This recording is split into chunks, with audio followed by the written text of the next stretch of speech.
How's that? Is that any better? Are we good now? Yes. Sorry, I had to reboot right before going on, and I forgot to enable Adobe Audition. It's important. It is important. Importante. Subway, Jennifer. Nice. Everybody here. All right. Yeah, we got the sound fixed now. Now we're good. Car Part Factory / shop right after graduation. Quacka. Nice. Cat, first job was a cashier at a pizza place in Phoenix. Kelly Cat, Amanda, thank you so much for the shares. Greatly appreciate that. Kathy Joe, you as well. Darla, thank you so much for the share. Greatly appreciated. Our first goal today is lightning bolt, so we need 2K of them to get Candy Thunder up here. Lady Stormfly, Pam K, Kelsey, Candy Thunder, Frankie J's Mama, Megan Carroll, Sarah, Jane, La Book Dragon. Thank you guys so much for the love. Greatly appreciate that. A pet shop. A lot of my face. Nice. That'd be a fun first job. Quacker with the share. Lady Stormfly with the share. Maria with the share. Tia and Max is Human with the share. Door-to-door seller at 14. Justina. Wow. That seems like a lot for a first job. Baskin Robbins, Samantha. That'd be a fun first job, too. Frankie J's Mama. Hungry Hogo. Hobo. Sandwich shop like Subway. Huh. Nice. What a weird name for a shop. The Hungry Hobo. Rachel, thank you for the share. Greatly appreciate that. Hello, Jenna to Alpha. Hello, Sue Becca with the share. Thank you so much. Beck's call rep for DirecTV for 6 years. I bet you've had a lot of awkward conversations with people. Amanda, today is TikTok only. The Sunday nights are multi-streams, but today is TikTok only.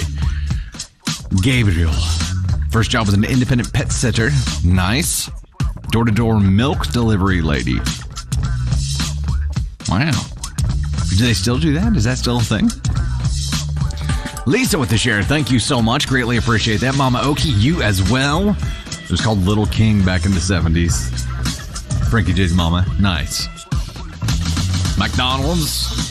Cooper. CFA. There you go. Starbucks and never left, Sarah. There you go. Brandy with the movie theater. Anyone else watching the World Series, Lady Stormfly says, your poor Diamondbacks. You know, I forget that it's even going on, honestly. Tia and Max is Human with the share. Thank you so much for that. Greatly appreciate it. Jen Dewatha with the share as well. Penny, hello. Good to see you. Hello. Rachel Bagger at Publix. I think my first official job was working at a place called Bill's Drive-In. It was right across from a drive-in movie theater, and they had like chili dogs and burgers and that kind of stuff. Alejandra, Sonic Co-op. Overweight redneck, precision millwrights helper. There you go. Kaylee, thank you so much. Greatly appreciate that. Started with babysitting, got your first paycheck at the Safeway Deli. Oh, you didn't get paid for babysitting, Peppermint Witch? That's unfortunate. Jennifer, we did have a good Halloween. It was cold as shit here, though. It was like too cold. So we ended up seeing probably, Candy Thunder? Like maybe 30% of the trick-or-treaters that we had the year prior, which means that we now have 2 tons of candy to bring to the studio and share with the team here. Because I might have over-prepared, but I didn't want to run out like last year. And then it was too cold. Like, nobody came. Hi. Candy Thunder joked around and said, yeah, they're going to take our house, but by God, we have candy. Oh, man. It was flurrying in Indiana. No. I think it got down to like 22 last night. It was too cold. Navy Thunder lasted like 5 houses in our neighborhood. And luckily, we went to my dad's office and they did a trick-or-treat around the office. So she went cubicle and office to cubicle and office and filled up her candy bucket there and had a really good time. She had a very good time. Also, before we get started here, there was a question today on the story that I posted with Navy Thunder's Halloween costume and candy, and somebody saying, I know you guys talk about being a blended family. Where's the rest of the family? The teens are too cool for us most of the time and like to go off and do things with their friends, and we don't get a whole lot of photo ops with them. So yes, they are very much involved in our daily life. We love them. But Navy Thunder has no choice but to be in pictures with us because she can't go off and do things with her friends independently. So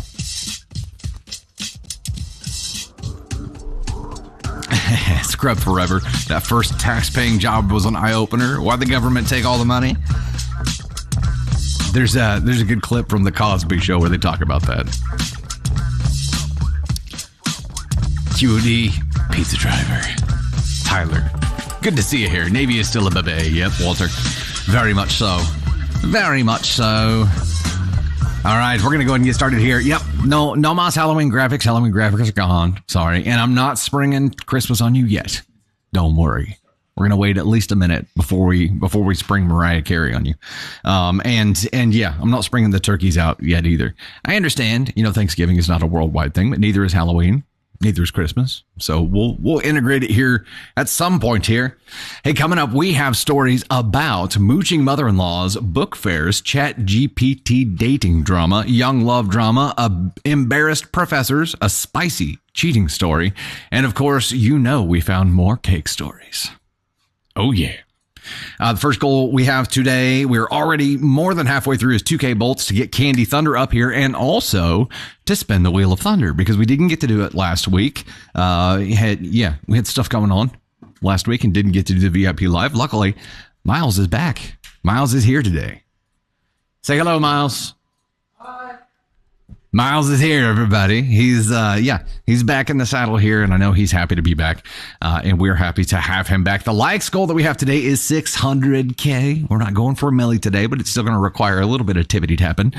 So please help us by liking and sharing the stream. If you have not done so already, make sure you hit up the Linktree link in the bio to subscribe to YouTube or even become a paid member. There are YouTube exclusives.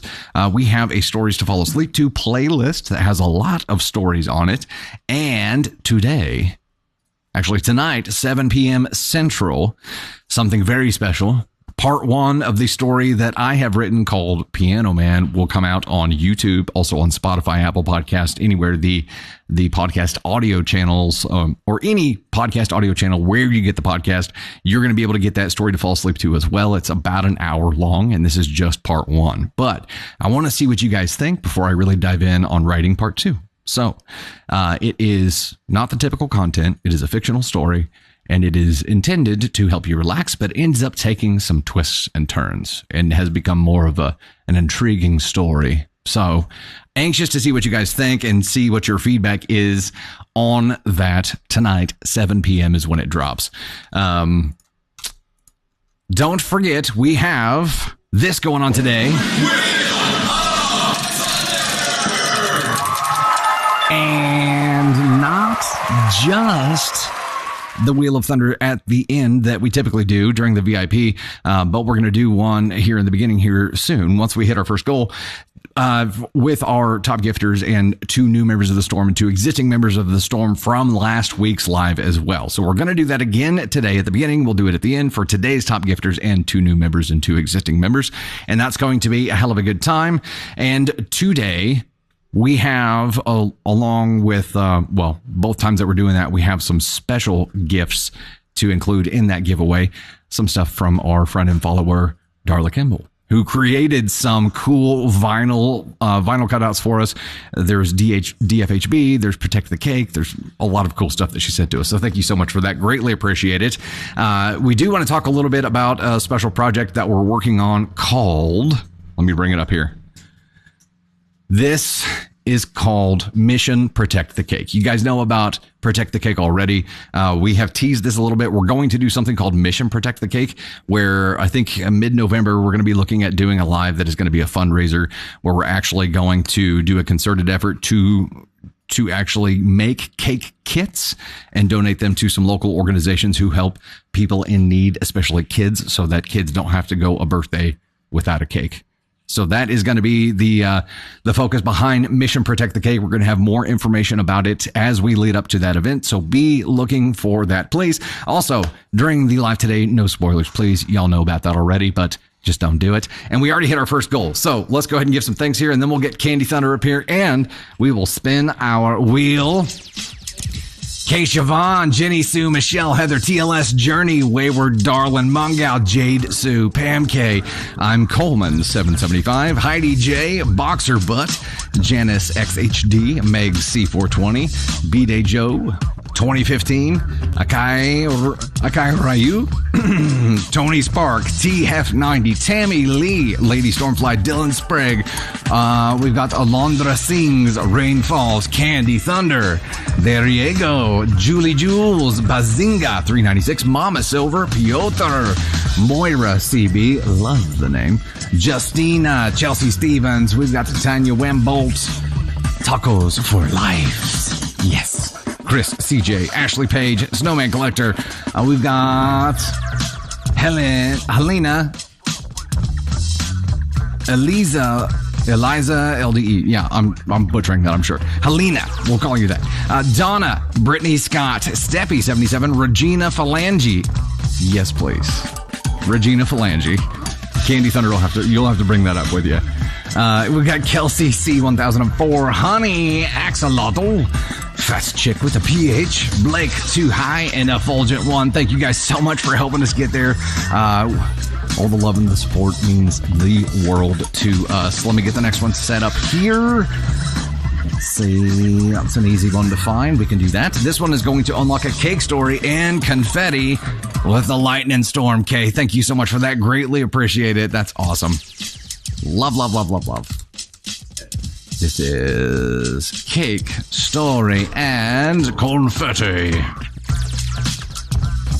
We've got 550 donuts to get this up. Ladies and gentlemen, let me go ahead and bring her up. Ladies and gentlemen. Candy Thunder!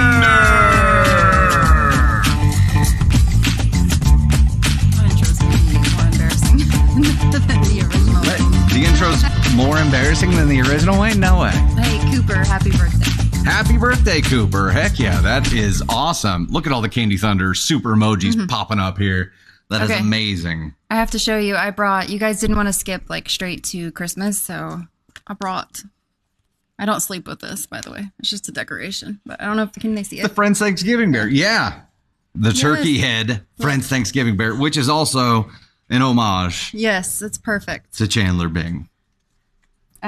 So when we're ready for Christmas, he also has the holiday armadillo. I'm going to tell you a story about the Maccabees. All right. I think we're going to spin the wheel.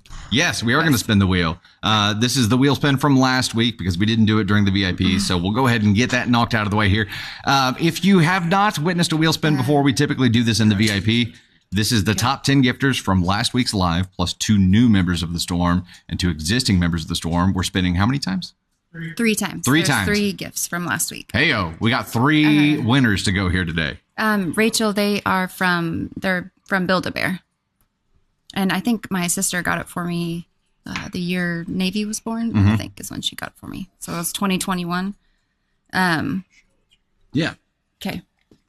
Hey, also, Maria, happy birthday to you, too. So there's the first one you're spinning for. Okay, so the first one that we're spinning for is an Ascon scale mouse pad and the Assholery die-cut vinyl and the Protect the Cake die-cut vinyl. Go for it, Candy Thunder. Okay, first one. Ooh, that was loud. Sorry, guys. The microphone. It is Katie. I can't read. Katie Davenport. Katie Davenport. Congratulations. We use mouse pads. Heck we use mouse pads. I've got 2 on my desk. Okay, Katie Davenport was gift number 1. And number 2. What's in number 2? This is Big DFH. Okay. Number 2 winner here, we have the big DFHB die-cut vinyl. Oh, there's Darla. She's another assholery vinyl. Heck yeah, Darla, look at this. We're getting tons of use out of them. And a Protect the Cake die-cut vinyl as well. So here comes another wheel spin. Oh, Bex. Bex is our winner for pack 2 here. And pack number 3. I don't know if she's watching. She usually only is in the subscriber lives, but she also is still in the wheel. Bex does? Okay. Hey, Bex made it. Okay. Oh, she's here. She won. Bex is Yay. here. Heck yes. Awesome. There you go. All right, last one. Here we go. This one is the smaller Protect the Cake die cut vinyl, assholery vinyl, and the DFHB Club vinyl. Yes, they're just like white. You can't see them. We're just realizing that you can't see them. It's there. It's a white die cut vinyl and it's super cool. Okay, here we go. Last one. Big spin. Big spinning. Who is it? Oh, I gotta spin it again. We got landed on got a double this. winner, Katie. Yeah. Get it, Katie. Can't. What's Josh Inagami. Hey, Josh Inagami is our winner for pack number 3 here. my stuff. You're taking your stuff and you're going? I'm taking my stuff and I'm going home. Winners and story number 1. Hey, that'll work.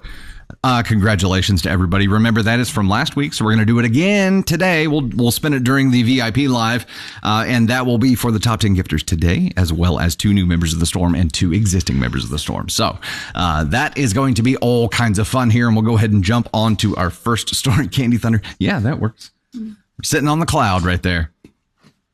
There we go. Lindsay T, thank you for jumping in before board meeting. You just keep us on during the board meeting. We'll make some really good suggestions. Amanda. Okay, here we go. Story number 1 today is a follower submission. And again, follower submissions are notified, or OPs for follower submissions are notified ahead of the stream. We did send a couple of emails out today. I don't know that this person gave us their actual email, though. But OP, if you're in chat and you want to claim your story, you know what to do. This story is titled, Am I the Astronaut for Asking My Fiance to Stop Supporting His Mother? We got more mother-in-law. Is this? Oh man! And we're continuing the mama's boy trend here. Here we go. Let me start by saying my mother-in-law is young, healthy, and works a good full-time job. Before my fiance R, 30 male, and I, 30 female, got together, he recently bought a house and invited his mom to move in with him. He was a single man for a long time, and I believe he didn't think he would ever settle down. R paid all of the household bills, including some of her personal expenses. The house is a multifamily, so his rental portion covers most of the mortgage. My mother-in-law works and is Sorry, words are hard already. My mother-in-law works and is fully able to do so, being that she is healthy and under 50. She parties, shops, and loves to constantly buy new furniture. Being that she has no actual bills and has never offered to help, this is no problem for her to afford a fun young lifestyle. R has been living with me for over a year now and pays for nothing in my house. I feel bad asking him to contribute since he is still fully supporting a house he no longer sleeps in. Well, things have changed now that we have a baby on the way. I have 2 kids from a previous marriage and cannot afford to support 3 + 2 adults alone. I have nicely brought up the fact that his mother needs to start helping with the bills in her house, which she has fully made her own. He refuses to ask her to pay anything, claiming that she's worked hard to support him and she doesn't have a plan for retired life. She has about 18 years until she can even think of retirement. She spends her money recklessly and constantly is asking him to pay for random things on top of his full support. We are in the process of buying a home together, and I see it unfair that we must now budget and struggle so she can live her best life. As a mother, I feel she is taking advantage of him, and I would never rely on my children. Especially with the baby on the way, I was hoping she would put her greed aside and want him to build a life of his own while providing for the family he's creating. Am I the astronaut for wanting our household to be his priority? No. Hells no. Yeah, this is an uphill battle, though, right? This is definitely going to be an uphill battle. We're over the halfway point on our donuts goal already. Also, I need to make sure that I scroll back up here. We have some new members of the Storm that I missed. Mickey Doreen, subscribed for the first time, and LNB resubbed. Heck yeah, welcome to the Storm. Glad to have you here. It means a lot to have you here. This story, OP, you were NTA 1,000%. I know that's not a thing. 100%. The uphill battle here is because he has allowed her to grow accustomed to this lifestyle. And although, yes, it's on her, she should have been saving instead of spending recklessly, and she doesn't have any kind of plan for retirement, but she's buying new furniture left and right. Like, she's It's an uphill battle because he's allowed her to get used to it and he doesn't want to speak up about it. He is choosing to be an asshole here by not speaking up about it and by not making his family, the family he chose, the family he started, to be his first priority. In this case, he's essentially acting as if his mother is still his first priority. There are some cultures that this may be the way it's supposed to be. In my opinion, this is not the way it should be. And the mother is completely taking advantage of him. If she didn't immediately step up and say, hey, you guys have a baby on the way. I'm paying for everything over here now. You guys have your own to take care of. I know how difficult that could be. Then she is being 100% selfish here as well and taking advantage of it. She probably has this mentality, though. Well, if he doesn't say anything, then I assume everything is okay. And she knows better. She knows he won't speak up because he's mommy, because she's mommy. But not speaking up is also choosing to be an asshole here. Robin Gangimi, subscribing to become a member of the Storm for the very first time. Welcome to the Gosh Heckin' Fam. Christy says he is enabling her and she will never take financial responsibility, which will later add stress. I completely agree. This is not going to end well because either OP, you're going to have to force him to stand up for himself here and to say, look, my first line of responsibility here is to my wife and the child that is on the way. It's on the family that I chose, the family that I created. He has to do that at some point, but in your needing to pressure him to do that, he's going to lash out at you for it. He's going to feel like he's being pressured to do it. He needs to be pressured to do it, but he's going to get mad at you for pressuring him to do that. If you speak up to mom, that's going to create a whole new series of drama here. He has to step up at some point. He has to. He's going to have to realize that he is harming his baby. He is harming his family to provide for his mother. Is it worth taking food out of the mouth of your child to give to your mother? And I don't know how you illustrate that to him in a way that doesn't end up with him getting pissed off, but it needs to be done. It's got to be done. And I would stay on him until he does it. What did he say when you told him? He refuses to ask her to pay for anything, claiming that she's worked hard to support him and she doesn't have a plan for a retired life. Unless he has the ability to support both his family and her, he's robbing Peter to pay Paul. He's robbing his family to pay her. And she needs to know that that's happening. But I don't think you can be the one to tell her that. It's got to be him. He's got to stand up and say, I cannot do this anymore. Give her a heads up. Tell her, in 3 months from now, this is going to happen. Whatever it is, it doesn't have to be a sudden thing, but it does have to happen. And him choosing to let this continue does put him on the ASCON scale, but where?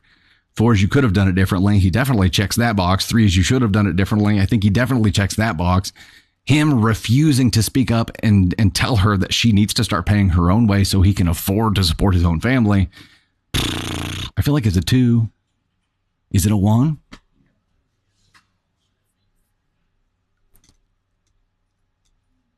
I feel like 2 is the good fit here. Jen Coleman, welcome to the fam. Glad to have you.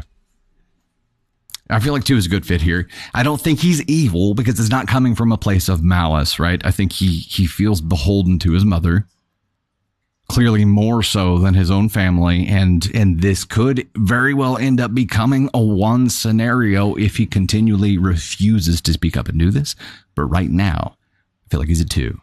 He's on his way to a 1, but he can prevent it. Now, mom, for taking advantage of him, knowing that he has a family of his own to support and her not speaking up and saying, hey, I know this needs to change. He could be painting this picture to her, though, that he's doing great and he can pull off both. Where would you put mom?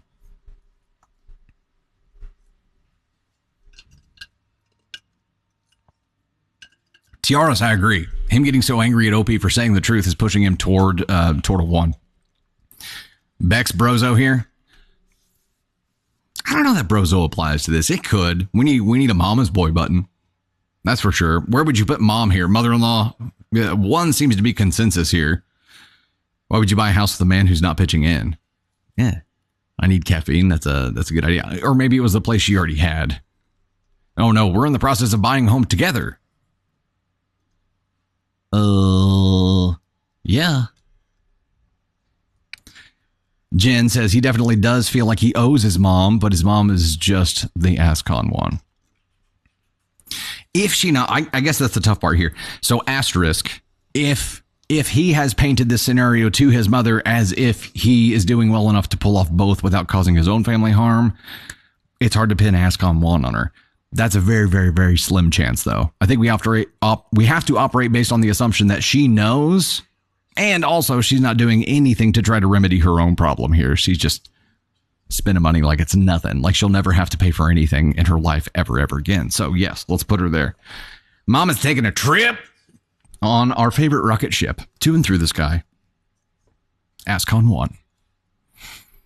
Veronica with the Boot of the Ghost, thank you so much. Belinda, Veronica Silver, thank you guys. Trent, subscribe for month 1. Welcome to the Gosh Heckin' fam. Billy, subscribing to the fam as well. Welcome to the Gosh Heckin' fam. Ashley Dawn, Rescue Ninja Jade, Grandpa's Girl. Thank you guys so much for the gifts. Greatly appreciate that. Nikki, Sally, Rachel, Grandpa's Girl, Penny, Terry. Thank you all. Much love. Sally, you as well. She is taking full advantage. Bex. Yeah. Veronica, thank you. Appreciate that. Crystal with us for month 2 as a member of the fam. Heck yes. Misty Duke, what mother doesn't know that having a baby is expensive? Good point. Good point. And on top of that, even if he has portrayed this whole scenario to her like he's doing really well and he can afford to do both. Do we have other Ascon buttons, Peyton? Yeah, we do. We have Everyone Sucks here, NTA, Ascon 4, Ascon 3, Ascon 2, and Ascon 1. We just use 1 a lot. We did use 2 just a minute ago, though. Even if he's portraying this as he's doing well enough to not cause harm by continuing to support her just spending freely and not trying to do anything to help makes her an Ascon 1 here. Emily, Gosh Heckin' fam. Welcome to the Gosh Heckin' fam. You have to say it. Nice. That's awesome. That is awesome. Jamie, you feel like this is an Everyone Sucks here? You feel like OP is the Astronaut in some way here? If the mom doesn't realize times have changed, that's her problem, not everyone else's. I would agree. Jamie, I don't know that it's an ESH though. I'm having trouble seeing OP as being an asshole. How does she not know? She raised a child. Yeah. Justified assholery moment. I like it. Gypsy. So Jamie says she should have communicated before this even happened. Yeah, I have a feeling that this is not the first time she's asked. Well, she said, I feel bad for asking him to contribute since he's still fully supporting a house that he no longer sleeps in. Well, things have changed now that we have a baby on the way. I nicely brought up the fact that his mother needs to start helping with bills in her house, which she has fully made her own. He refuses to ask. So they have talked about it, and now they're in the process of buying a home together. Why that is happening, I don't know. Given the current situation, it should be we cannot start the process of buying a house together until you stop this. That would probably be the smart way to go. Otherwise, you're knowingly entering into a dangerous situation here. I don't know that she's an asshole for that, though. All right, we're going to bounce to our second story here. We're at 462 at 550 with our donuts goal right now, which is going to unlock a cake story. But we have another follower submission to jump to here. Are we all ready? She knew going into the relationship, Dana. She knew going into the relationship that he was supporting his mother. Yeah, and maybe it was okay with that before they had a baby on the way. And that's when things changed. And I get that. But it's the whole going into the process of buying a house together, knowing that this troublesome scenario exists without solving that first. That's just like piling more trouble on top of it. You're trying to solve trouble with trouble. Or you're betting on trouble. Maybe that's the hard part. Nocturnal Meteal says, OP, you can back out of buying a house until he agrees. And I feel like that's probably a smart way to go. Jamie says she should have said, hey, if we start a family, I need you 100%. I agree with that. 545 and 550. We're almost there. We're almost there. By the way, Rachel, Robin Gingimmy, Jen Coleman, Crystal, Camp Mama K, Black Cat, Beth Bars. Thank you guys so much. Pebby0926, Nikki75, Charlotte. Thank you guys so much. Alina, Wilma. And we hit it. We done hit it. Minions Den, Charlotte, Chelsea Stevens. Thank you guys so much. Let me go ahead and give some thanks for this, and we'll dive into our next story here right quick. Kay Siobhan leading here again. She came to play today. Sally Barter, TLS Journey, I'm Coleman, Rescue Ninja, Valerie Shadow Cats, Michelle Heather, Tammy Lee, Fane 86, Pam K, Heidi J, There Diego, Jade Sue, Prep Girl, Justina, Jenica, Julie Jules, RJHJ1, Unorganized, Chelsea Stevens, Crystal Gilmore, Donna 12661, Alina Cameron, Charlotte, Jenny Sue, Boxer Butt, Mama Silver, Landers. Now I can't help but think, like, what does Boxer Butt mean? Boxer Butt, tell me what the username means. Dylan Sprague, Carrie T, Lacey Lex, BD Joe, Brittany Scott, Barry McCockiner. There he is. There's Barry. Barry had to make his appearance. Proud Army Mom, Ashley Dawn, Sophie Moo, Hazel Love, Akaira Ryu, Piotr, Jax, 99987, Peppy, 0926, Blake Too High. We've got Nini LV and Annette Madron. Thank you all so much for helping us get there. Greatly appreciate that. I'll kill my QOD here as instructed. And this next one is a different one. This one's new. Let's see if I can find it. Found it. Got it. Okay, this one is going to unlock a Spicy Story and a Caden Thunder appearance once he gets back from class. I can't type today, apparently. Spicy Story and Caden appearance. We have 75 Gamer Cats. That's a new one. I don't believe we've used that one before. Okay, Tony Spark, question for you. Mr. Producer of the Wednesday Lives, you want to do story number 2 or jump to the cake story that we just unlocked?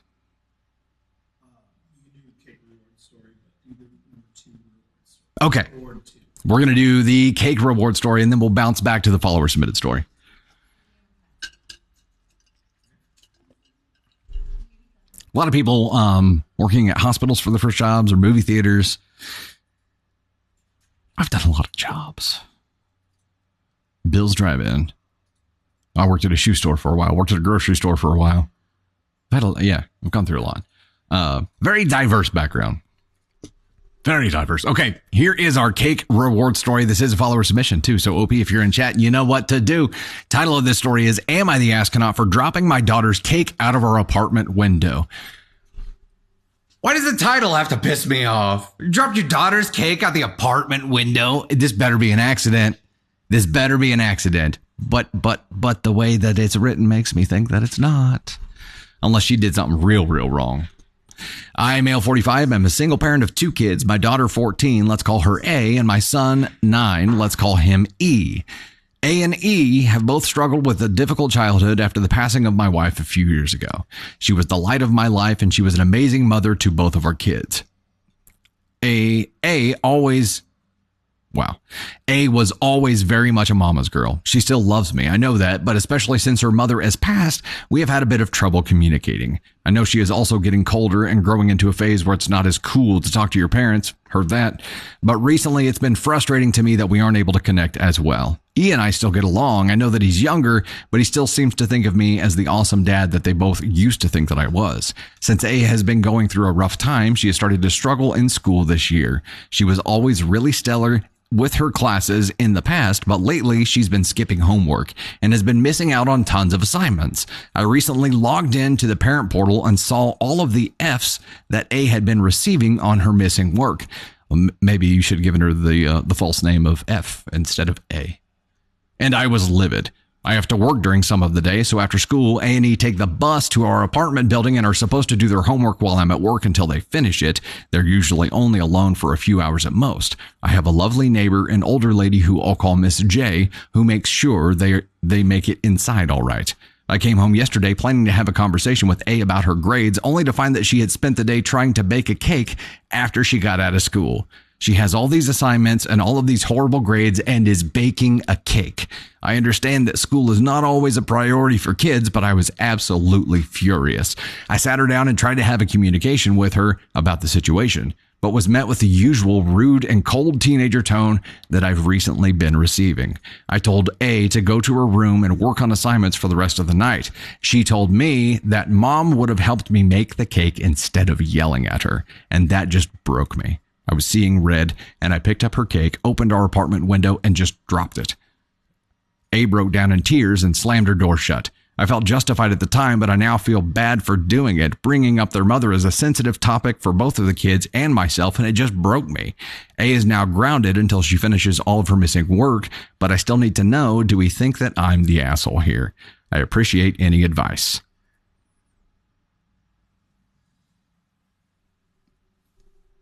This makes me want to Nick panic moonwalk, just like. This is okay. Teenagers are tough, man. Like how old is A again? Let's get into this. A is 14. Teenagers are tough. Like I'm pretty sure I feel like they hate me all the time, and I know that's not the case, but I think that's just the way that they act. And there are several times where I'm like. Wait, Candy Thunder, what is going on? And she's like, this is just how teenagers are. I was the same way. Actually, I was worse, but I grew out of it. And I was like, I'm glad you grew out of it before we met, because holy hell, there's a lot of stuff that I don't think I would have got away with tone wise as a kid, but who knows?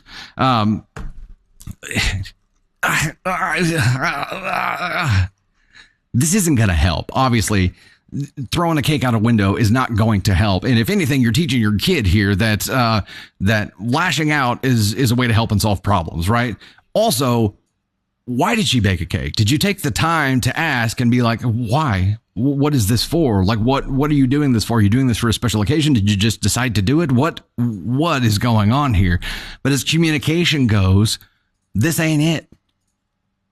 Just flipping out and taking it and throwing it out the window ain't it. That's not going to solve any of the problems here. And I understand the importance that you're placing on grades. I understand the importance that you're placing on responsibility. And I understand as a sole parent here that you feel like you're the only one that has to teach them responsibility. You have to prepare them for the outside world, right? I get that. However, this ain't it. I don't feel like this was the lesson that you intended to teach here. I feel like having a conversation here, and there are some really good resources out there for parents dealing with teenage kids, because it is not easy. I feel very, very badly for my parents now that I'm in a phase where I'm dealing with teenage kids, because I know I was probably a shithead too. But it's not easy. But I think you have to look at being there as a sounding board for her, especially since she doesn't have a mother in her life anymore who probably was the emotional connection, right? In that two-parent household, you probably had one parent who was the emotional nurturer and who was open to her to be able to truly open up and give you all of the things that were feedback to really understand what's going on. And you don't have that now. You're probably not open to be able to receive that now. And I get it. It's not cool to talk to you. And maybe that's preventing some of this from happening, but be there. I don't feel like you're going to be able to punish her, given the current state, into submission here. I don't feel like you're going to be lashing out and that's going to be effective at her getting her grades up. There's got to be some understanding and communication here that goes into what's really going on, what's happening, and how can I be a resource to help you navigate these troubling times instead of just being like, you know what? You did the wrong thing. Goosh. Also, you had an opportunity to eat some cake there, man, and you literally threw it out the window. What are you doing? Candy Thunder, I want to know here, because when it comes to communicating with teenage girls, I'm not the bestest. You can come over here. I need help. I'm calling in. I'm calling in some help here. Bella did something bad. You definitely aren't going to be cool after this. 100%. Yeah, that's that's not gonna go well. What are your thoughts on this scenario here? I think that sometimes that we forget that teenagers or kids, toddlers, whatever, have emotions just like we have emotions. We have bad days. We struggle in life. And I think thinking that kids don't have that problem is it's super shitty to think that your kids can't have things going on in their life that mean just as much as like the struggles that he's having. So if I feel bad for this girl, because obviously she's going through something. Like if she didn't have bad grades before her mom passed away, and this is a new thing, then figure out why she's having bad grades. Don't just punish her. Like if she does a 180 and something's changed, then figure out what changed or what she needs to do to help heal herself from losing her mom. Solve the root issue instead of just punishing the behaviors. Yeah. Don't put something that she put time and effort into and throw it out the window. Like, obviously, you just took whatever she was feeling, whatever emotion she put into baking that cake, and you threw it out a window.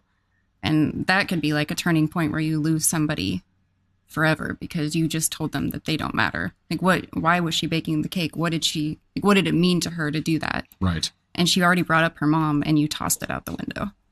She needs hugs. She needs love. She needs to know that even though her mom isn't here, like the memory stays alive and you can love her just as much, even though the mom's not here.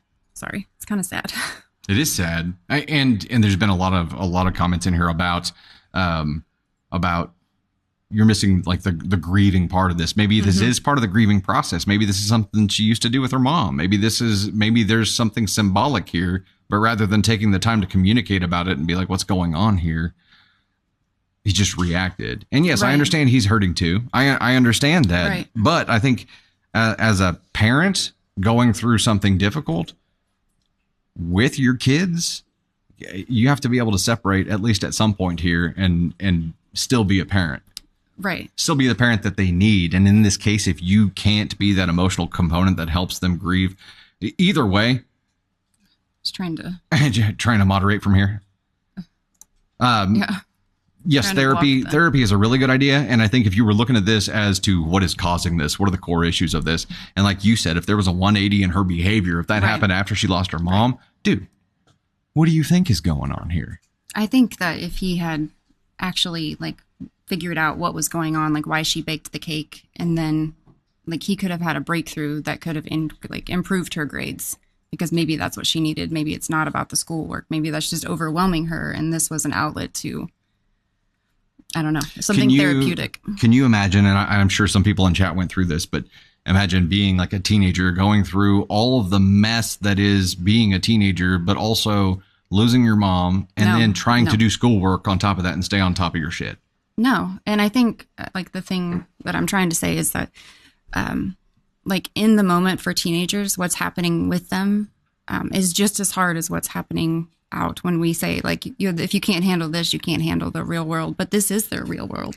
Like this is everything that matters to them. All their emotions, they have all the emotions that we do. And I get overwhelmed. You get overwhelmed. Like I get upset. I get pissed off. Like all of these things, like we all feel that. And it's weird. We try to say that kids shouldn't feel those things. And I think that's what he's not looking at the problems. He's just looking at the results and saying it shouldn't be like this. Go fix it. But instead look at what caused the problem. Yeah. Nocturnal Mel or Nocturnal. Sorry. Where did I saw it? I lost it here. Someone had said that it seems like he feels like her pain is an inconvenience to him. Yes. And he's hurting too, but exactly. But she's allowed to hurt too, man. And I think this could be a good thing. This could be something where if you really opened up and had the conversation with her, you guys could grieve together and do these kind of things together and actually heal from it. And instead it's been turned into a big negative. But I pulled you in because yes, Eric, teenage girls especially, I'm like, dude, I don't understand. I don't understand it. And I'm trying, but it's not easy. I haven't lost my mom, so I don't know what that's like. But I can imagine going through that time in my life without my mom, and it would relying on your dad to suck. It would suck. It would suck so bad. So I know that there were people who said that they lost their mom, and I'm so sorry because I can only imagine how much that hurts. Start with an apology for the cake incident, Elena. Yeah. Yep. Agreed. Okay. Thank you for the assist, Katie Thunder. I needed it. This was not a reward thing. This was me needing help. And this is what happens at home too with teenage girl things. I'm like, I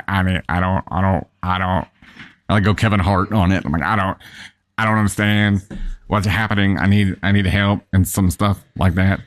But, and I think this is a really good example of maybe what he's going through too, because he doesn't have his wife there to bounce this off of anymore. And yes, he's hurting.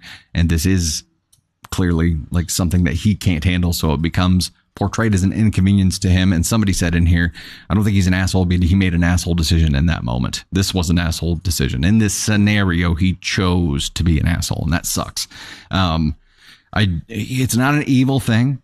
It's not evil. I mean, she probably thinks it is, because everything's amplified for them anyway, but it was definitely not the right thing to do. And for that, I think we have to send him up to ASCON too. I understand it's difficult for everybody in that scenario right now, but he's got to be, as hard as it sounds, and as hard as it probably is in that moment, he has to prioritize the feelings of his kids above his own feelings. And I know that's easy to say, and much more difficult to do, but I think as a parent, that's your responsibility in there. And it's also his responsibility to get them in some kind of therapy to help, especially because he's having trouble connecting and communicating and understanding. That's why it's even more important to get them some kind of outlet and get that started. That's rough. Also, you damaged a cake, bro. Why for? Don't do it. Mission protect the cake, man. Imagine that being something she enjoys or is passionate about. Sappho in the Sea. Yeah. Kid is lashing out, coming from a place of hurt. Just remember that. I feel both of their pain and can't imagine how they both feel. Well, yeah. It's already, in a fairly normal family setting for us, it's already tough to deal with teenage girls. So add these 2 layers of communication on, or 2 layers of complication onto it. And yes, it would be tough. It would be very, very tough. Jenny, Dusty has gone to the official It's Cold AF attire. Yeah, it's still like, it's still cold. It's going to get a little bit better here, I guess. But yes, I rock the flannel. Not a super thick one today because, yeah, it gets warmer here during the stream when we don't have any air circulating or anything. Buy another cake and bake it with her and talk to her. Yeah, that would be a great idea. There is a way to turn this around and to start moving in the right direction. And even if and when she's in therapy, those kinds of experiences that they do together are going to be vital to them having a good, healthy relationship moving forward. Hey, we achieved our cat goal. Heck yeah. Let's go ahead and do this. And that unlocked what? That unlocked a spicy story and a Caden Thunder appearance. I still have to read the cake story that we unlocked here in just a moment. But let's go ahead and give some thanks here. You spooked me. You got me. Shirts with collars collect confetti for sure. Okay, Siobhan leading the board again here. She's like, I want on that wheel today. You might as well go and put K Siobhan on there. She's taking up the leaderboard here. Bogus Truck Life. Thank you. Thanks, Tater. I'm being pruned. I think there's some confetti in my front pocket. Nope. Okay. TLS Journey. I'm Coleman, Sally Barter, Michelle Heather, Ann Haraxon, Bazinga, Boxer Butt, Tony Spark, Valerie Shadowcat, Julie Jules, Jill's Realm, Dylan Sprague, Fane86, Pam K, Moira CB. Such a beautiful name. Prep Girl, Lacey Lex, Candy Thunder, and Mama Silver. Thank you guys so much for helping us get there. Love the love. Let's get our next one set up. And this one is going to get Tony Spark up here. And confetti. That means you get up here and I get to shoot confetti at you, right? That's what he said, sure. Yes! We're doing it. Oh no, where did the confetti go? Don't tell me they took... Nope, they didn't. I'm just blind, that's all. Tony, Spark, and confetti. There we go. We have 100 confettis to get Tony Spark and some confetti rocking and rolling here. Mr. Producer, would you like me to read the cake story first? No, now you go ahead and read the spicy one. Okay, I'm going to go. Oh, I did the cake story. Now, okay, yes. So I'm lost already. This is why having the whole team here to be able to babysit me is so important. We have the spicy reward story for you here, and then we'll get Caden Thunder up here. We're going to have a good time. Graham, do any of the stories get back to you like the OPs? Yeah, especially whenever it is a follower submission. We do often hear back and get some updates from them, which is flipping awesome. We're already over halfway there on the confetti. They want to see Tony Spark. They want to get Tony up here. Here is the spicy reward story. This is from True Off My Chest, and it is titled, I found out my friend's husband is cheating on her, but she still believes his lies. Claire, 30 female, and I, 30 female, have been friends since our freshman year of high school. We met in our science class and bonded over the fact that we both hated science. We both had other friends, but we became each other's best friends. We talked for hours on the phone almost every night. We dressed up as duos for Halloween. We went to college together, roomed together, roommates after college. You get the idea. We were besties. She had a younger brother and I had an older brother, and we became the sister we both never had. Sounds cliche, I know, but we considered ourselves lucky that we had our science class together that year. Her parents were in the middle of a divorce, and I think it helps her to have someone understand and talk to her about it. She met her now husband through a coworker. They started dating 5 years ago and have now been married for 3 years. He was good to her and made her feel loved, and I never had any issues with him. They seemed happy together. Last week, Claire asked if I wanted to grab dinner because she wanted to talk to me about something that had been bothering her. She told me she felt like her husband was having an affair. She wanted me to help her figure out if her husband was cheating on her. Claire said she knows the consequences of accusing him without proof, but she has this gut feeling that she can't shake. We made a plan for me to follow her husband on the night he had to work late. I understand how crazy this sounds now that I'm writing this out, but stick with me. I agreed to her plan, and she said he told her he had to work late Thursday night. I didn't have any concrete plans and was able to do what she needed. Well, I confirmed her suspicions. We'll go ahead and do this. He left his office and met up with a woman at a hotel bar for about an hour, and then they went upstairs to a room. I assume he was touching her leg at the bar. She was laughing with him and putting her hand on his shoulder. I would be uncomfortable if my boyfriend was at the bar touching another woman like this. I am not married, so correct me if I'm wrong, but it just felt too comfortable. I snapped pictures of his hand on her thigh and of them walking to the elevator to go upstairs, and then I left. I went to my friend's house, and she was beside herself with the evidence. I sent her the pictures so she would have them on her phone. I never heard back from her that evening. I called her the next morning, and my call was declined, rang 2 times, and went to voicemail. I texted her and did not hear anything back. By lunch, I was concerned and called again. Declined. Sent to voicemail. I called her office, and she was out of the office today, but I could leave a message. She lives too far from my office to stop by on my lunch break. I heard nothing all afternoon, and I was genuinely concerned for her. We normally talk at least once throughout the day. I went directly to her house after work. Her husband answered the door. She was standing behind him, crying. He said he knew that I had fabricated pictures of him at a hotel and sent them to his wife. He said he was disgusted that I would try to break up their marriage. From behind him, Claire yelled something like she trusted me and couldn't believe that I would try to ruin her marriage, and that his colleague confirmed to her that he was at work until 10 p.m. She didn't understand why I would make fake images of her husband at a bar. He said he always knew that I didn't like him, and I was just waiting for an opportunity to get him out of the picture, which is completely untrue. I have never had a problem with him until recently when Claire told me her concerns, and I agreed that he had been acting differently.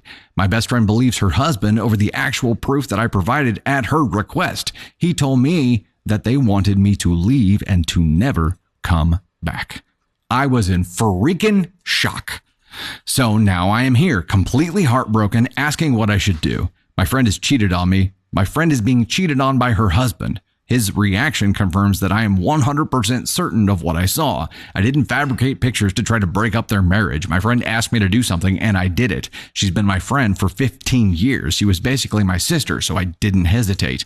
Do I try to convince her that her husband is lying? Do I sit back and let this play out? I am heartbroken over losing my friend, but I also feel if she was able to believe her husband so quickly over the evidence I gave her, that maybe there's nothing I can do. Conflicted is the word, I guess.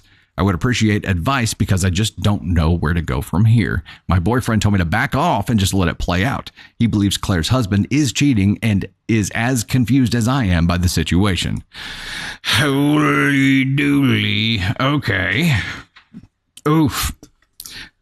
Hey, we got to set a new goal here. Look at you guys. Okay, we're going to do this. Then we'll jump back and we'll talk about this story because this is spicy. This is spicy.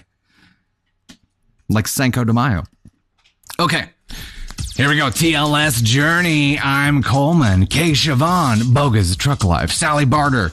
Ms. Fiery Rippick. Ann Harrison. Dylan Sprague. Jen here. Prep Girl. Barry McCockiner. Piotr, Jill's Realm, Chelsea Stevens, Letty Foray, that's a new name, glad to see you here, Haunted Gal, Carrie T, Pink Pixie Dust, Pam K, Jade Sue, Crystal Gilmore, Moira CB, Boxer Butt, Lacey Lex, Mama Silver, and Sir Gotham Knight. Good to see you, Angel. Let's go ahead and set a new one up here. Oh, that's this is a different one here too, right? Uno momento, I've got to hunt it down. Found it.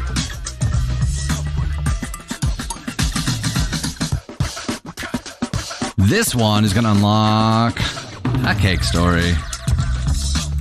I don't have my astronaut helmet. I've got the OG helmet. Okay. Yeah. It's clearly more authentic. Clearly. Okay, we have 55 Gus the Groundhogs to get a cake story and feedback wearing the OG astronaut helmet here. Okay, so Kate and Thunder, what do you think about coming up and helping me just give my feedback and then? Okay, the producers have to direct me on everything here. Okay, this was not an AITA story. We got to remember that this was a true off my chest. Steph says, I'd say just sit back and watch. Eventually she'll find out the truth. Nocturnal Meteal says, I'd text a friend that she has the truth and when she's ready to face it, that she'll be there. Any updates on the post? Not that I have here. Viv Unicorn, thank you so much. Greatly appreciate that. Her friend needs to find out who is verifying his late work. Okay, so this reminded me of a story that we read a while back where a bestie actually did try to bust up a marriage and actually did fabricate images. And if that were actually the case, that would suck. Let's assume that it's not. Your bestie asked you to do something. You did it. She didn't believe the evidence. Obviously, he's her kryptonite. Obviously, he's gaslighting the holy shit out of her. And she's either in denial, like knows that it's true, but is afraid of admitting it, or when she confronted him, became afraid at his response. She may be just scared here.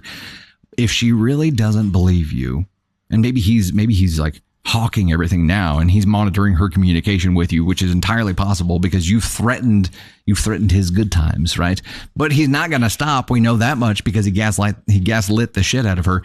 So my mind immediately went to, what could you do that was irrefutable? There's no way that this could be like fabricated or photoshopped or what the hell ever. What if you did a video call? Caught him with a video call while stuff is going on. Like send a live feed through and be like, look, no bullshit here. This is actually what's happening. If you care about your friend that much. And I guess that's what it comes down to. It sucks that your friend is being gaslit. There are two ways to look at this. You can either feel betrayed that your friend believes her husband's lies over you as her bestie of 15 years, or you can look at this as a cry for help and as her being in danger, and you can do whatever you can, whatever is within your power to try to pull her out of this situation. And that's where I would go. I'd be like, look, my friend is in trouble here and I've got to help. But I guess there are two different ways to go here. What do you guys think? Hire a PI, Kelly says. Miss Krish says she has to walk away until her friend is ready to accept. And if she's blocked now, then if she's going straight to voicemail, she's going to get blocked at some point. And you were thinking the same thing here. A PI, Rainey says, but she is being gaslit hard. Yeah. But that, and again, there are two ways to look at it there. It's for me, my immediate thought is that increases the danger that my friend is in. And I feel even more beholden to getting them out of that situation or to helping them get out of that situation. Because if you do nothing, if you just walk away right now, how long is it going to take for her to open her eyes? How long is it going to take for her to get herself out of this situation? And afterward, how pissed off is she going to be at you for not doing more to get her out of this situation? I feel like you've got to step it up here. And maybe that's the wrong move. Maybe that puts her in more danger. I don't know. But I feel like getting some kind of irrefutable evidence here would be my play. She doesn't want to believe it, or she has a bad explanation, or if she even has a bad explanation, she'll take it. The weird part here is that it's not like the friend took it upon themselves to go do this. Her bestie, the wife in this scenario, she said she had the hunch and asked the friend to do it. So her doing a 180 here and now accusing the friend does not make sense unless she's in some kind of danger. That's the only thing that makes sense to me. He's gaslighting her, sure, but I think she's also afraid because she had the hunch. She asked for this to happen. If she hadn't, and the friend had just prompted this, if OP had just prompted this on her own, I could see her reaction making more sense, but it makes no sense here unless she's playing along for her own safety. And that sucks. Jen says, some people need to learn the hard way. I was some people. Man, I feel like I couldn't rest until I had tried everything possible to help my friend get out of that. Maybe that's just me. She's an adult. She's in denial. Maybe involve a family member, Rez says. She will still not believe unless she sees it for herself, Kristen says. Okay, follow that for a second. How can you help her see it herself? And that's kind of where I was going with the live video feed thing to her. That's like a, what do you call it? A FaceTime call or a duo call or something like that. Some kind of live video feed that could not be altered, which I guess anything's possible now. So Kelsey, are there children involved? Because maybe he threatened to take everything away from her. They don't say anything about kids, do they? No, not that I see. He got away with it. He won't quit for sure, Tracy. For sure. Hubs is going to be in the lookout when he's out. Oh, yeah, that's true, Miss Krish. So you'd have to be even more clandestine if you actually did it. He's brainwashing. Yeah. And I mean, but she had the hunch. And once it was confirmed, and assuming, okay, it was confirmed, she confronted him about it. That's when he went into gaslighting, brainwashing mode.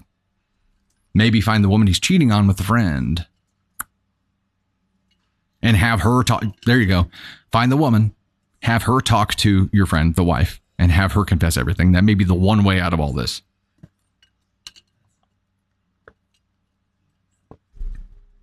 Commenters on the post think that there's more abuse happening behind the scenes. That's the vibe I'm getting, Terrace. Because if she had the hunch and she asked and then she did a 180 and was just 100% on board with the husband, it feels like she feels unsafe. And that sucks. And as a friend, I would be like, okay, I'm not going to walk away right now. I'm going to step it up. We got to run harder at this thing.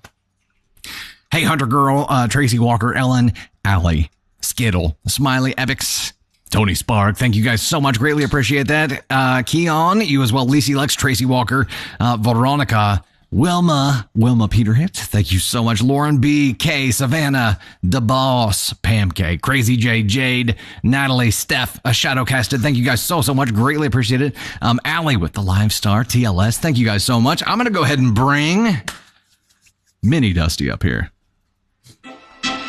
Ladies and gentlemen.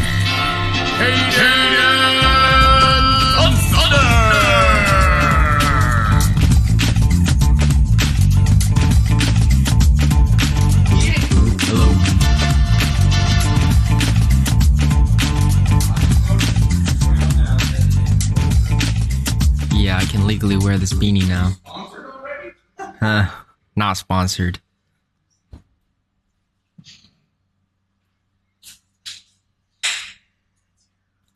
How y'all doing on this wonderful Wednesday? I am dressed like I'm ready for cold weather, but I'm not ready for cold weather. I don't necessarily care for the cold weather. I like how it looks. I don't like how it feels. You don't like how cold weather feels? No. No, hey, cold weather is not for me. I like the vibes of cold weather. I like the fall vibes, but I don't like the cold pinchers. You know, like the weather pinching you. The cold pinchers? Yeah, Is that what it is? Cold. So cold weather's like a crab. yeah. It's got pinchers. Cold weather is like an omnipresent crab. What'd you do for Halloween? I didn't. I did absolutely nothing for Halloween. I worked, and then I went home. I went to the gym. I ate a few candy bars, and I went to bed. No, you played Five Nights at Freddy's too, right? No, not last night. Oh, No, the night before. I went and saw the Five Nights at Freddy's movie this weekend, and then I played the old game for a little bit, and I made it to like the second night, and then I died. And when I died, I made an audible "ee" sound. I've never made that sound, like, not on purpose before, so yeah, adult Halloween. I also have class at 8 a.m. today, so I didn't want to stay up late. I'm not a morning person.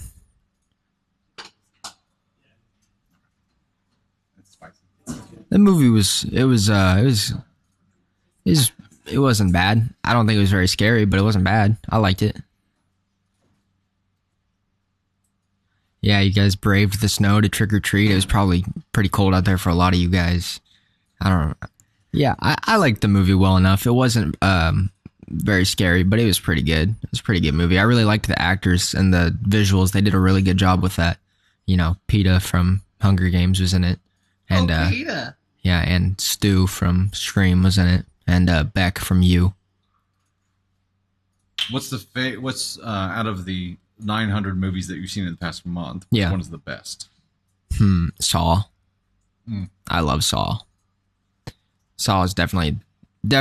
I mean, that was probably more than a month ago, but Saw, the new one, is just so good, man. If you guys haven't watched that and you like those type of movies, you should give it a watch. It's pretty good. Also watched the 2021 Ghostbusters the other day, and that was actually surprisingly super, super good. I slept on that one. My major is computer networking. Yeah, they're still making Saw movies. Yeah, and they're awesome. Super good. Did you ever see SLC Punk? No, I didn't. So Bill had a comment there about Matthew Lillard being in SLC Punk, and man, that is back from like my party days. And it's intense. You probably need to watch it. I probably do. It is. Matthew Lillard's great. It's wild. It's also like dark. It gets depressing, but it's wild. It's fun. I love those type of movies. Nuts. He was in 13 Ghosts too, I think, which is also a great movie. He's been in a lot. I feel like he plays crazy roles really, really well. Oh yeah. So he's got to be like batshit crazy in real life. Yeah. Right? Yeah. Probably. He's great though. All right, buddy. Thanks for being up here. Yeah. Caden Thunder, everyone. Caden Thunder. There was a really funny conversation going on earlier in the studio, and I was off on a shoot when I got back. They were mid-conversation in it, but it was essentially if a Dusty movie ever got made, what actor would play each one of our roles. And for Caden, it ended up being who? Ryan Gosling, I think, is who ended up playing Caden, and that's hilarious. Okay, so quick announcement for you guys.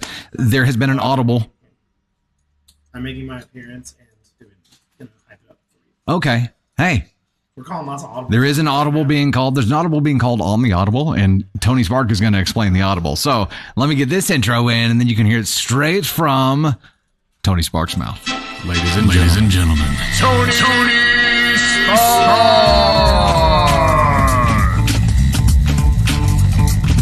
Hey everybody, what's up? Oh, now I'm on screen. Hi, how's it going? So this is kind of my unofficial appearance for the reward thing, but Candy Thunder just found a really, really good spicy story, and it'll make probably a lot of people fired up, and it's really good. So we're kind of amending the gift goals. So right now it's 55 of the groundhogs. So now, once we hit that goal, we're going to read this really spicy story that we just found. And I'm sure Dusty is excited that we just randomly found one really quick and changing everything. But it's really, really good. It's really what's the word? Like, it's spicy, but it also got, Candy. It pissed Candy off. I just looked over and she goes, "Oh my God." So it's good. So yeah, once we hit that goal, Dusty will read that story, but that's my update. So, but other than that, Are you going to go and make your actual appearance here? I mean, I can, yeah, up here, man. I can. It says, "Oh, bring the tea." And yeah, it's pretty good. It's, I've gotten halfway through reading it because I had to hurry up and add it to the doc and get it all ready for him. And, but it's savory. yeah, it's quite the story in the first half of it. Beth, Audible is a change. I'm calling it change. Which Dusty loves. In case you if you need to know anything about Dusty Thunder, is that he loves change, and he loves when things go off script. I need a plan. And things go not according to plan. Yes, Angel, he very much hates change. Just the look on his face in the last 5 minutes when we were trying to explain to him what we're going to do and change it. And he's just like, okay, fine. Yeah. Beck says Dusty's having a crisis, basically. Yeah. Candy and I are fly by the seat of our pants type of people, and Dusty is not. Which it's also funny because a lot of time and effort goes into making this plan for today, and then sometimes it just changes. But I'm fine with it. Dusty, on the other hand, it takes a little bit of yeah. How was Ted's Halloween? Ted's Halloween. Listen, I feel like I need to make something up because I feel like the lore of Ted is I feel like the reputation of Ted is going to be damaged because of how uneventful my Halloween was. Because listen, as much as Ted likes to party and likes to have a good time, Tony, has to work in the mornings, and when Halloween falls on a weekday, it's like on a school night. I don't feel like that has ever stopped you before.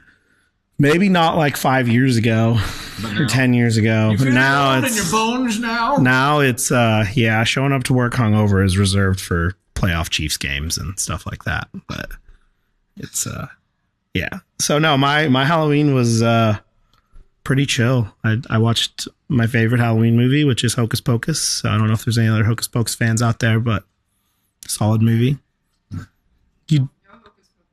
You don't like Hocus Pocus? No, she's being feces. Oh, hashtag. Sorry, I forgot the hashtag. I would say Hocus Pocus 2, though. Not about it, but Hocus Pocus. Halloween 2025 is a Friday. Ted will... Oof, that's a long ways away. Ted can't plan that far in advance. But anyway, all right, we're 12 away from this gift goal for this spicy story. It's really, really good. So I'm gonna let him. I don't even know where you're at now. I think you're on a story number followers mission number 2. Yeah. Yep. So I'm gonna let you read that story because that's also a good story. But yeah, so let's hit this gift goal and make it really make Candy's I feel like has some feedback, and she's making a lot of noise back there. So she's so excited she's just throwing the mail around. So it's a racket. It's a racket. Yeah. Anyway, bye. Ted. Tony Spark, ladies and gentlemen. Okay, we're going to jump into story, our next follower submitted story while we're working on this goal. But yeah, literally, whenever Caden Thunder was up here talking, they're like, "Hey, come here, we're going to change everything." I'm like, look, okay, I'm all for change if it is, well thought out and for the better. I like improving things, but randomly changing things, I'm like, the show must go on. I gotta just roll with the punches here. You know what I mean? We gotta do it. Gotta do it. Hey, Conrad, dude, welcome. Glad to see you here. Also, Jade, Michelle, Heather, Elise Newman, Aaliyah, the Lab Rescue Ninja, Tina. Thank you guys so much. Tom, Allie, Valerie, Shadowcat, Sergeant Mac. Oh, I saw your comment there too, where it was feeling it in your bones about needing a plan, dude. Hope Robinson, Cloud Mama B, Julia, thank you guys so much. Candy Thunder's there as well. Ellen, Michelle, Heather, thank you guys so much. Greatly appreciate it. And we're going to go ahead and jump on to, we got there. We done got there.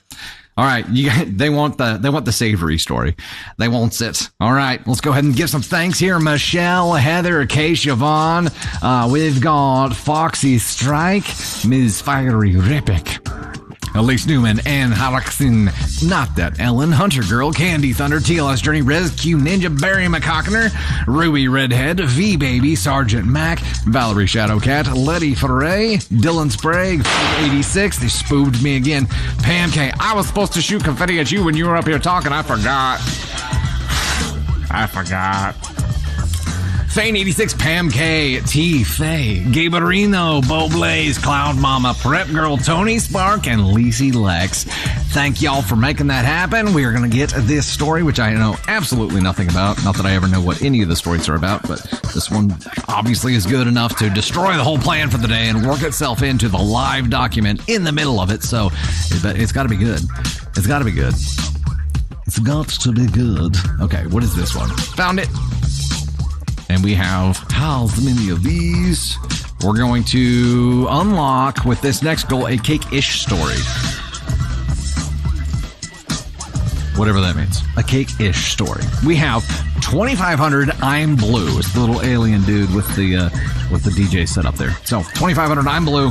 And we're going to go ahead and dive into the spicy story. This is Spicy Reward Story number 2. Is that right? Yes. Okay. All right. Oh, are you still getting it into the document?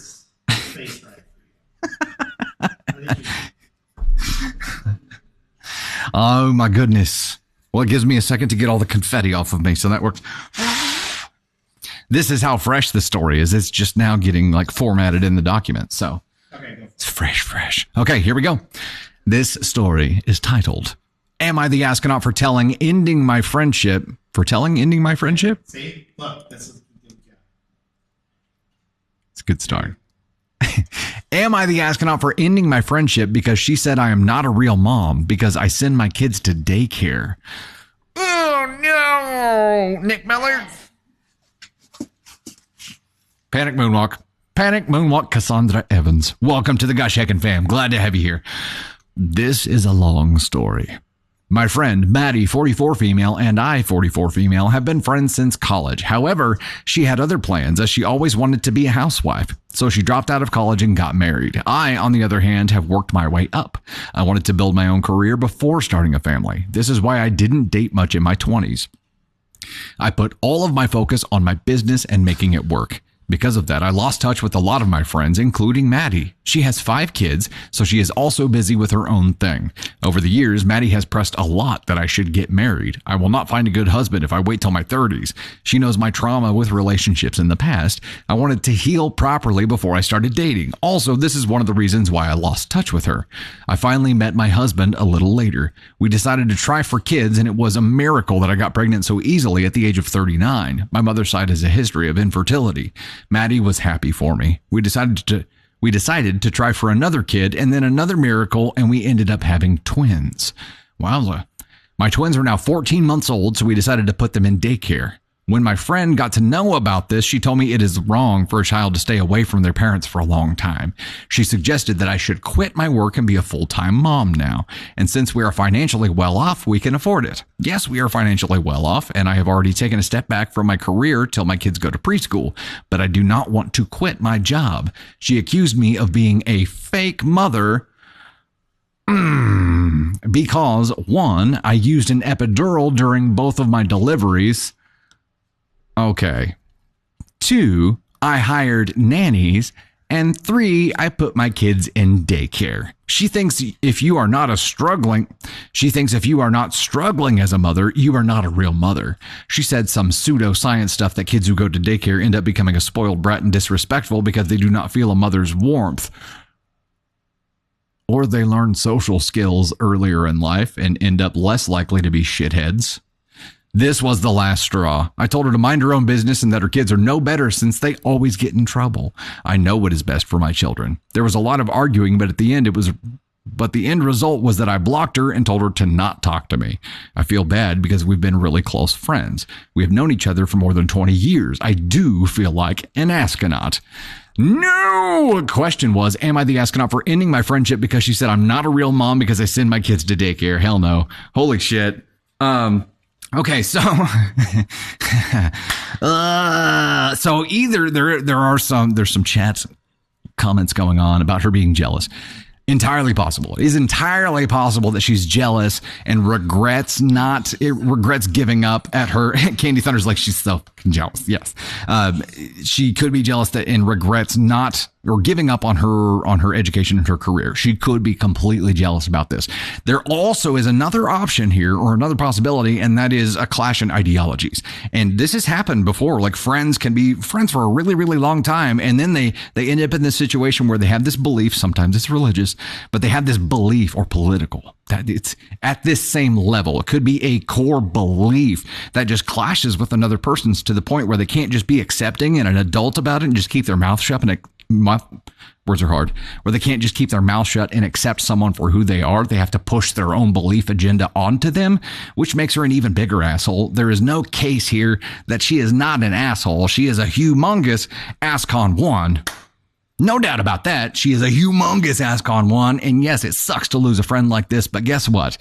The person who was your friend 20 years ago is no longer the person that you have today. That is no longer who she is. She has been transformed by life, and that's what happens.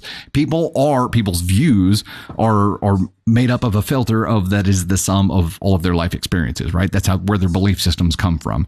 So she is not the same person that you were friends with way back then. She's been judgy as F to you for a long ass time, which is why you had a falling out in the first place. She has never been accepting of who you are as an individual. She has this narrow-minded mindset that how she is the way that everyone should be. Nah, that's not somebody you want as a friend anyway. She is a cookie cutter and expects everyone else to be the same cookie cutter. And people who aren't the cookie cutter, she judges. And not just judges, but actively judges to their face and says, you know, that's just wrong. You're not a mother because you used an epidural.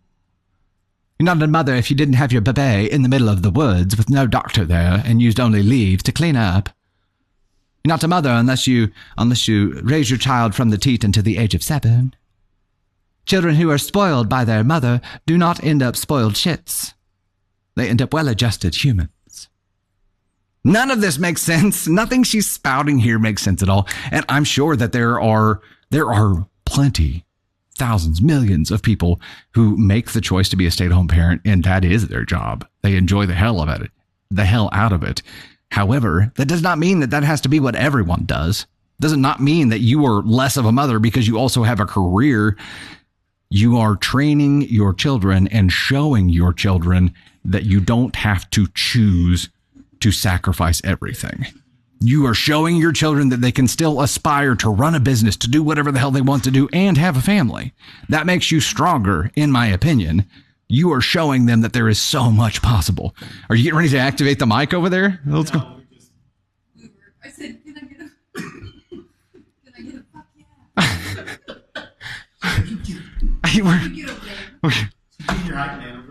Danielle says, I'm a stay-at-home mom and I miss working so much. That and that could be part of it. It could be just regret here. And it could be as simple as that. But this person has been judgy for so long that I feel like it's almost equally as likely a belief system that is clashing. It just sucks when people have belief systems that they feel like they have to force onto other people. These are the same people who have religious and political beliefs and have to argue with everyone that they encounter that doesn't believe the exact same thing that they do, instead of just accepting people for who they are, especially friends. I have plenty of friends that have different belief systems than me. Doesn't make me any less their friend. I feel like that's part of it. Candy Thunder goes, Candy Thunder and I have different belief systems on some things. I still love her. Don't love her any less. She goes like this for that too. Yeah. That's not a friend. New F girl.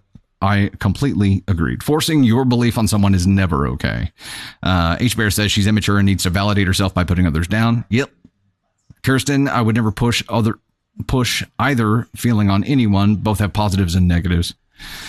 You should do what's best for your fam, and that looks different for everyone, Jen Page says. Yeah, agreed. It's your choice. It is not your friend's choice on what you do with your life. And the fact that she is judging you for it in such a harsh way and trying to knock you down for it, yes, either means that she's jealous and regrets what she did with her life, or this is her worldview and she's trying to force it upon you. And she will never stop judging you.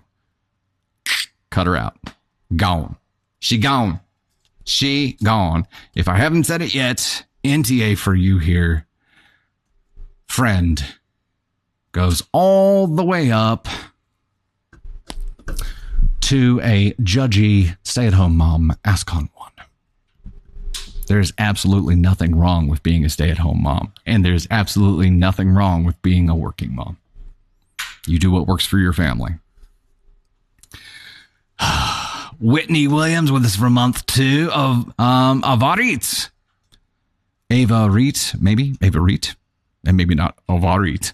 I just complicated that way more than I should have. With the first gifts into the blue through, thank you so much, Elizabeth, NZ Girl, TLS, Lynette, Chelsea Stevens, Golden Owl Supply Co. Good to see you there, Chris. Also, if you have not checked out Golden Owl Supply Co. on Insta, he's got a really cool handmade leather goods shop that is baller.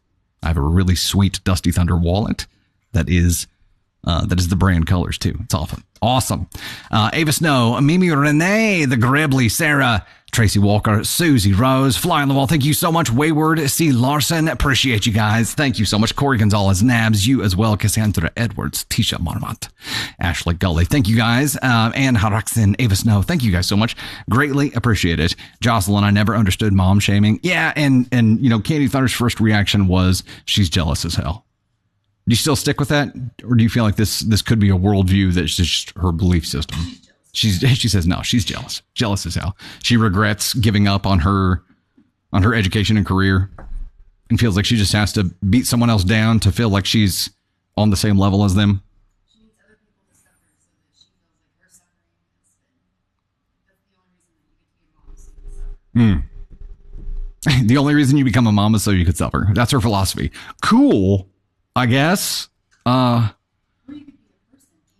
Yeah, you can be a person and a mom, like an independent person. It's wild. It's crazy. Also, you could become a mom to to positively shape other human beings. Ooh, yeah. I wonder what she thinks of dog moms. That would be wild.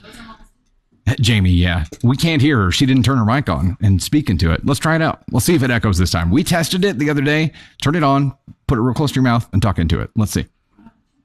Tony's going to unmute it. Talk real close. Put it right up to your mouth. Right up to your mouth. Oh, hang on. Let me get up here. Okay, now try it. Is it on? Test, Yes, you got to talk a lot louder though. I don't know if she knows how to talk louder. I'm not allowed. I'm not a loud talker. Why isn't she talking louder? Do you think she knows how to talk louder? Why isn't she talking? She don't know how to knock? You get an echo in there. Try talking louder. All right, we're just killing it. Yeah, we did a test the other day and it recorded fine. I don't know what it is on the TikTok side that causes that to echo. It's wild. I don't understand it. It drives me crazy.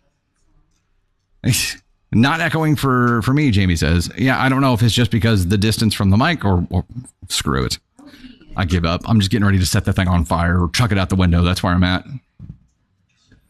That'll solve the problem. Okay, let's dive up to the follower submission. That's where I'm headed now, right? Oh. Story number 2. I'm finally circling back to story number 2. Okay, here we go. No, it's not a lav mic. The problem is, I run off of a Zoom 8 soundboard, and it's an audio board issue, I'm sure, but it is a USB Shure MV7 that is run through USB over here. So it's essentially like system audio running, and my computer, my soundboard detects it as system audio. It's not echoing on our end. It never echoes on our end. So it's weird that it does on your end. Fire solves so many things. Yeah, Maz, that could be, but she's like 15 feet away. So it shouldn't be as bad of an echo as it sounds like it is for people. Amy Johnson is with us for 6 months as a member of the Storm. That's freaking awesome. Glad to have you in the gosh heckin' fam. KJJ, Pam K, Susie Rose, Sarah, Joni Be Good. Thank you guys so much. Wayward Lauren B, Holly Schmitz with the first gift. Crystal, Sarah, Fly on the Wall, Stephanie Woodard. Thank you guys so much. Here we go. Follower submission. OP, if you're in chat, you know what to do. Am I the astronaut for refusing to provide my son with money for the book fair? We just went from like a huge, heavy problem to Am I the astronaut for not providing my son with money for the book fair? Background information. My former partner and I separated for multiple reasons, and as a result, our son, 9, has experienced periods of his father being absent, leading to feelings of abandonment and diagnosed by his therapist. His father has not provided any financial assistance or participated in co-parenting. When I was going through a difficult time and asked for help, he simply told me to figure it out. Currently, he owes me over $25,000 in unpaid child support. I have since remarried and have been with my husband since my son was 3 or 4 years old. Although we are not wealthy, we are doing reasonably well. We both have full-time jobs, and we recently started our own business and purchased a house. We have always been generous with our son, he calls my husband Dad, buying him any books or toys he desired, as long as he maintained good grades and followed the rules. After my son's father re-entered his life last year, he began exhibiting behavioral issues due to his disagreement with my rules. These rules, such as brushing his teeth daily, making his bed in the morning, and properly washing himself in the shower, were met with resistance. He argued that he should not have to follow these rules because his father's household does not enforce them. Like basic hygiene stuff? Well, okay. When I explained to him that these are essential life skills for him to be a functional adult, he expressed a desire to live with his father instead. I agreed to his request on the condition that he live within the means of his father's household. This meant no calls asking for new toys or video games, and he would also have to leave behind the books, toys, and electronics we had previously provided for him. Consequently, his living situation changed from having his own bedroom with a TV, an iPad, 2 Nintendo Switch consoles, a PS4, and access to any books, toys, and high-end clothing and shoes he wanted, to residing in a 2-bedroom apartment with his biological father, stepmother, and 3 half-siblings. He understood, and we made the arrangement, with him now living primarily with his father and visiting me every other weekend. Which brings me to today.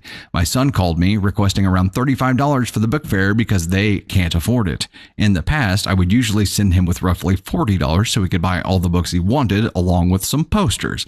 However, today, I declined his request and reminded him of the agreement we had made prior to this move. I believe that if their household cannot afford to give him the requested $35, it is not my responsibility, as he made the choice to live that lifestyle. However, my sister believes that I am being mean, so I ask, am I the asshole for refusing to provide my son with money for the book fair? Nope. No, ma'am, you are not, because you agreed to this ahead of time. And I'm sure that I'm thinking a lot of what everybody else is thinking, and that's, just ask your dad to give you the $35 and tell him I'll take it out of the $25,000 that he owes me. Don't know if you got into that conversation with him. How old is he? He's 9. Wow. 9 is early. That's younger than I thought it was going to be. I thought he would be inching up toward the teenage angsty years before having these kind of issues, but he made his choice. And 9 is young. OP could have bucked against this completely and been like, no, because obviously, in $25,000 worth of arrears, no court would ever say that he could go live with him or order you to do that or allow it until they made some kind of agreement. You essentially have forgiven that to allow him to go live there. So you didn't have to do this. You did it to teach him a lesson, and I think it's a valuable lesson worth learning here. He said this is what he wanted. You allowed him to follow through with what he wanted, explaining to him in great detail what it would involve. And yeah, he's only 9, but he accepted that.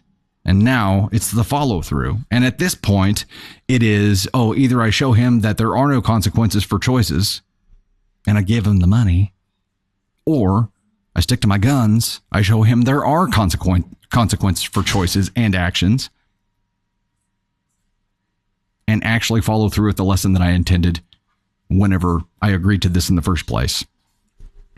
If you had given him the money here, you would have undone everything you had done prior to this to teach him the lesson. He would have learned nothing here. I'm sure it's uncomfortable staying where he's staying, especially in comparison to the bougie life that he had before. But if you allow him to do things outside of that agreement, outside of the conditions that he agreed to whenever he said he would go live there, then you are undoing the lesson that you're hoping that he learns. I think you have to stick to your guns here. I think you absolutely have to. And you say, this is what you agreed to. If you don't like it, you're welcome to come back here. And I hope that's part of it. I hope that's part of the conversation here to say, yeah, well, you can come back here whenever you're ready to, but this is what you agreed to. All actions have consequences. Children must learn that. Lori Jones says. Kay says he's 9 and he doesn't fully understand, but he understood enough to make the decision, and that's the tough part. They had a conversation about this before he reconfirmed that he wanted to go live with his dad, and it was his dad showing up in his life in the first place that started causing problems here, where he said he was bucking against the rules of having to do basic hygiene and make his bed. And I'm sure that those behavioral problems led to this point, led to the apex of this situation where it was, okay, well, if you want to live with your dad, that's fine. But you're not going to have all of this stuff. And he said, okay, bet. And he did it. Now's the follow through on both of their sides. If he's already calling back, asking for things, clearly he didn't fully accept this or plan to follow through with anything. But you got to stick to your guns. It is tough love. Taraya Bean. It is tough love. Wicked One says the move was petty on his part, not because he missed his dad, but because of the basic rules. Yeah. You're going to buck against basic rules like brushing your teeth and showering and making your bed. Okay. If your parent isn't making you do that, take a look at the parent and ask yourself if that's what you want to grow up to be. I'm willing to bet if they aren't enforcing those rules on the kids, they aren't enforcing those rules on themselves. It's a pretty easy choice. Which direction in life do you want to go? But this is also one of those instances where split families try to pit parents against each other. The kids try to pit parents against each other, and that sucks. Book fair isn't a necessity, so she's NTA. Cocoa Puffs. Yeah, I would agree with that. If this was an absolute life necessity, if it was like underwear because he had none or something, it would suck if dad didn't provide that in the first place. But yeah, I could see that. But this was a luxury. This was not it. Hey, we hit the likes goal, everybody. Look at that. You hit your 600K. Look at that. Look at our mods triggering the animations here. Like, awesome. Uh-oh. Oh, okay. Also, yeah, I think it is very important to understand here for each and every one of us that we all have differing opinions. We're not all going to agree 100% of the time. As I mentioned before, our opinions are like a filter that is made up of all of our life experiences. No two are alike. So we're all going to view things differently based on who we are and the life that we've lived. And the expectation to agree with someone 100% of the time is unreasonable. I think it is beautiful that we all have differing opinions. I think it is awesome that we can all have these different opinions and discuss them like adults logically here. If you find yourself getting mad when someone has an opinion that's different than yours, I recommend just taking a deep breath and thinking about it and really trying to understand why someone else thinks the way that they do. But just respect that they've lived a different life than you. And so they have a different opinion than you. It's okay. It's not going to harm you. It's not going to change your life at all if someone has a different opinion than you. Vicky, I agree. A 9-year-old is an adult, but if he was an adult, he wouldn't be a part of a custody thing here at all. He wouldn't be going to live with a parent, but he made a decision because of a behavioral issue. So this is a lesson for him to see essentially the path that his dad would take him down. And hopefully he's going to develop a better appreciation and respect for the life that he has with his mom right now. All right, let's dive over. We're at 1750 of 2500 on the, what is it called? The I'm Blue? Is that what it is? I think. Are we to number 3 here? Is that right? Yeah. Okay. And the I'm Blue is going to unlock the cake-ish story, I believe. Yes. Cool. Cake adjacent. It's cake adjacent. Okay, here we go. Our next story is another follower submission. OP, if you are in chat and want to claim it, you know what to do. This story is titled, Am I the Astronaut for Not Wanting to Date ChatGPT? Is this our future? We're going to be dating robots. So a month ago, my online friend of 2 years, male 39, reached out with OP is in chat. Hey, Tia and Max is human plus Nico. All right. We've got OP, ladies and gentlemen. Thank you for speaking up. I'm sure we'll have some questions for you as we get through this. So a month ago, my online friend of 2 years, male 39, reached out with very elaborate messages suggesting why we should start up a long-distance relationship romantically. I, female 47, was very flattered and have always enjoyed his friendship, which was casual. We were not besties and did not talk every day up until this point, but I had always appreciated his personality and patience with others. I agreed that we should explore it. I felt his eloquent messages were definitely fun to get, as it felt like he put a lot of time and effort into them. Well, fast forward a month of rose-colored glasses, long-distance relationship fun. Through this time, all of the big conversations and even many, many little small messages. Sorry, words are hard. Clearly, I'm not responding with ChatGPT here. Through this time of all the big conversations and even many, many little small message responses just started to have that over-the-top feeling, which did not align to how he spoke over voice/video. It was cute at first, then just felt off. At one point, a few weeks in, I even jokingly mentioned it sounded like he used ChatGPT to write to me. I honestly don't even recall his response because I said it in passing as a joke. Well, a few nights ago, we had a video chat encounter that hit me rather negatively, triggering a past trauma response, and I told him I needed some time to process. It was his long-winded, textbook perfect response that finally pushed me to it. I took the message I sent him, copy and pasted it into ChatGPT and asked for it to form a response. You guessed it, almost word for word.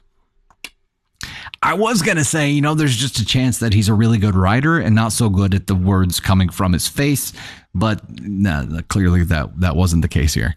So during the next day or so, I started going through our chats and taking any messages that I thought was a bit much and pasting it in there. The similarity of each of them is so spot on that I now feel as though I have just been dating ChatGPT for a month. Everything feels different and everything feels fake now. After a few days of giving me space, I got a long-winded ChatGPT generated message from him this morning. I admit it, I put into ChatGPT and generated a response to him. Oh yeah, here, I'm going to go ahead and give you this for that. That is amazeballs. It's not going to work. Son of a biscuit. There we go. You get the petty confetti for that. That is wonderful. I love it. His ChatGPT generated response came back in record time, and I have since left him on red while I ask the world, am I the astronaut for not wanting to date ChatGPT? P.S. I giggled when I checked the I'm not a robot box when submitting this, and now feel like I need to add this onto dating applications moving forward. Okay, there's an update, but let's talk about this a little bit. Okay, we got a lot of NTA going away, a lot of walk away NTA. I was really hoping once we got started in this, I was like, a lot of people are really solid writers, but don't do well actually speaking to people. That could be the case here. There are some writers, authors. You're going to have a lot of people who are very eloquent when they're able to think through what they're actually writing and process it. But whenever they have to put the words from here to here and they come out of here and hit other people's ears, it's just no bueno. But no, that wasn't the case. You had a hunch. You followed through on it. That sucks. Vanessa, you're new. Welcome. I have beer today. He took it too far. He flew too close to the sun. Right, Caden? Right. Right. NTA, don't run, don't walk away. Still trying to figure out what ChatGPT is. Chaotic. So it's AI. It's an AI-powered, essentially chat interface that you can prompt with any kind of question and it'll give you a response there. Destiny, you're new as well. Welcome. It's a fantasy game, Don. Trust your gut, OP. Run. Skynet, Tinder Edition. Caden Thunder. Yes, love it. Skynet. Will of the Lisps. South Park literally did an episode of that. That's awesome. Hey, Meg's World, Helena, PK Mitchell, Miss Polly, Annabelle, Julia, Susie, Jade, Brittany. Thank you guys so much. Greatly appreciate all the love. I think I just got the Dusty Thunder's about to go live message. That doesn't make sense. Hey, I'm about to go live, everybody. All right, let's get into the update here. Update, I talked to him about the AI-generated messages, and I let him know that they were over the top. Also, Meg's World, thanks for the corgi. I saw it run onto the screen there. I asked why he chose to use ChatGPT to message me. He states he uses it sometimes because he hadn't had practice talking to someone he really likes, and he didn't want to mess it up by being boring. Whatever you do, don't be yourself. That's what he was thinking in his head, right? He's like, whatever you do, don't screw it up by being yourself, dude. Just don't do the one thing that everybody says to do. Just be yourself. Don't be me. He stated those were in fact his thoughts and how he felt. I can understand this to a point. However, it was for over 75% of all messages over one sentence. For conversations that did not need it, like responding to me saying I was going to clean out my freezer or couldn't find my camera or had a good therapy session, simple mundane things, I was getting really elaborate responses. I find it fascinating because we had so many conversations about being yourself and how important it was to be yourself from the beginning rather than pretending to be something else. Them damn hypocritical robots. I have ended things with him, but it was far more than the ChatGPT messages. During the end conversation, it was clear I made the right call when he deflected everything back to me, claimed he was used and a victim. I wonder if that was ChatGPT claiming to be a victim. That's where Skynet comes in, right? He then began writing in choppy English sentences. He speaks perfect English. He's lived here since he was a small child. He admitted to me a while back he pretends he has a strong accent or doesn't speak English at all to his customers when they are being rude or angry. I was not rude or angry. I kept the end conversation pretty straightforward and respectful. He did not. Pretty sure he has larger issues than chronically using ChatGPT. This was just a visible red flag. The rest he was still hiding well. I consider this a dodged bullet. Agreed, except you didn't dodge the amount of time that you invested with him. Yes, you dodged the bullet by making that call and by getting yourself out of this situation. But now you have to look back at that time. I mean, you learned a valuable lesson. You did learn a valuable lesson. But all of the hypocritical bullshit about being yourself when clearly he made a decision early on to very not be himself is laughable. It is hilarious. And this would actually make a really good movie, right? Where somebody uses like ChatGPT to essentially figure out how to talk to a member of the opposite sex. And then it comes time whenever they have to meet them and it all just falls apart. And they're like, I don't get it. This would make a really good movie. This would make a really good movie. We're at 2226 or 2500 on the I'm Blue. We are about there. We're darn near. I bet he owns a fedora, Danielle says. Jen Page, plot twist, ChatGPT fell in love with her. And he decides to best the dude to win her hand. Hitch Part 2. This very well could be like Hitch Part 2, but it's ChatGPT instead of Will Smith. Really good Hallmark movie. Good gravy. Dude is manipulative. Annie Hay says she made the right choice to say, so long, buddy boy. Agreed. Miss Krish, Big Mac, LMB, Love Only, Frankie J's Mama, Jade, Chaotic, Mushu, Shannon, Annabelle, Jennifer, Yvonne, Jessica, thank you guys so much. Greatly appreciate the love there. Michelle, Heather, 130 of them. Dylan, stay-at-home mom with the blue. We got there. We done got there. Okay. Cool. And this is the cake adjacent story, right? All right. We've got the stay-at-home mom from NM leading the board now. Heck yeah. Michelle, Heather, Sally Barta, lovely one, or love only here. CLS Journey, Hunter Girl, Ms. Fiery Repic, April Wilson, Ann Haraxin, Golden Owl Supply Co., Fly on the Wall, Rosalind 66, Wayward Darlin, Elise Newman, Foxy Strike, Postal Princess, Annabelle, Rox, Roxanne Morin, like my eyes just went fuzzy, and I'm like, I'm getting old. That's what's happening. I just aged like 10 years.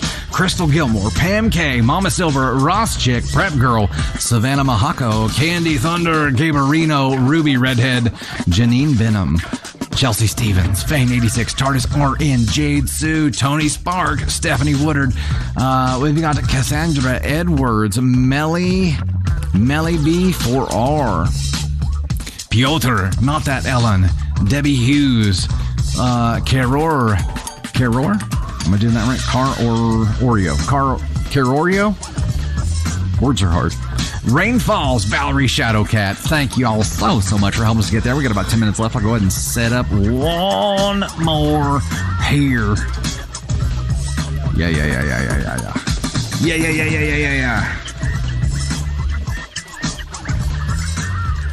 This will take us out. We're just going to do 500 confettis to get confettis.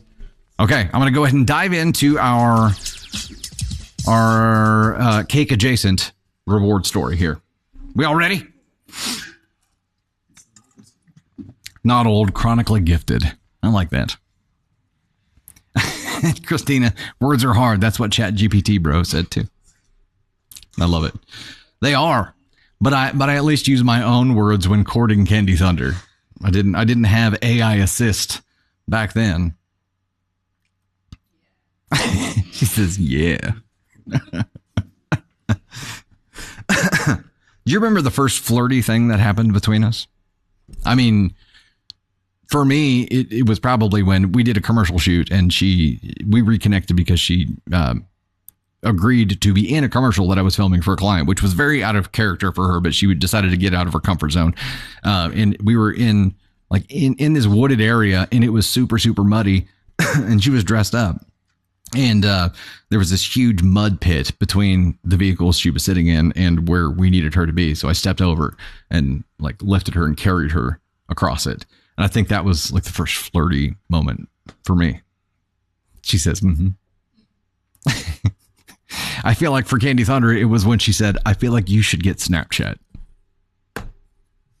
Yeah. For sure. Yep. We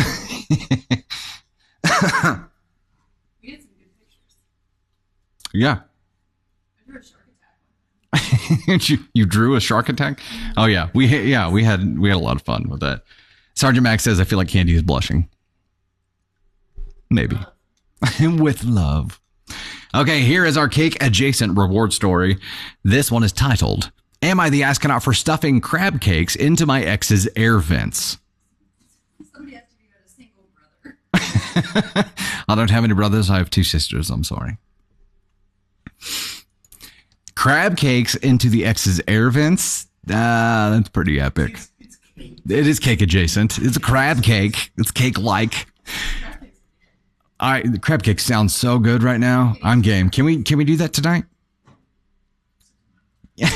Well, you said it sounds good. And I'm like, can we get those tonight? She's like, no, please. I, 28 female, recently caught my now ex-boyfriend cheating on me, and I was devastated. We had been together for 8 months and had been talking about getting married. We even went to look at rings once. A few weeks ago, his high school sweetheart moved back home. We ran into her at a gas station in our town. She had gone away to college after they graduated, and they ended up breaking up. My boyfriend and I met several months later. She met someone else too while at college and ended up getting pregnant and marrying him. Apparently, though, they recently got divorced and she and her son moved back in with her parents in the same town where we live. Well, shite. My boyfriend had told me all about her, and after running into her that day, and the 3 of us were having a nice conversation, I didn't think I had anything to worry about. My boyfriend said that he no longer had feelings for her, and I had no reason not to trust him.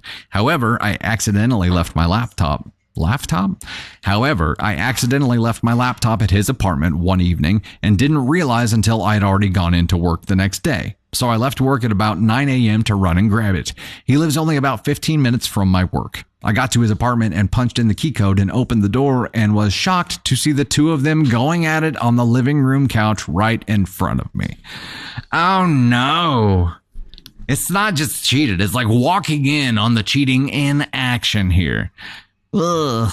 I was so mortified. I immediately started sobbing. And I mean the heavy can't catch your breath sobbing. I didn't move or leave. I just stood there in the doorway sobbing. After what felt like an hour, was probably actually like 3 minutes, they both had managed to get their clothes back on, and she scooted past me and out the door without saying a word. My boyfriend just kept apologizing over and over. I didn't want to hear anything from him, but I was literally frozen in place, so I yelled at him to get out, yes, of his own house. He either felt bad enough to do so or thought he'd use it as an excuse to follow his side piece because he actually left.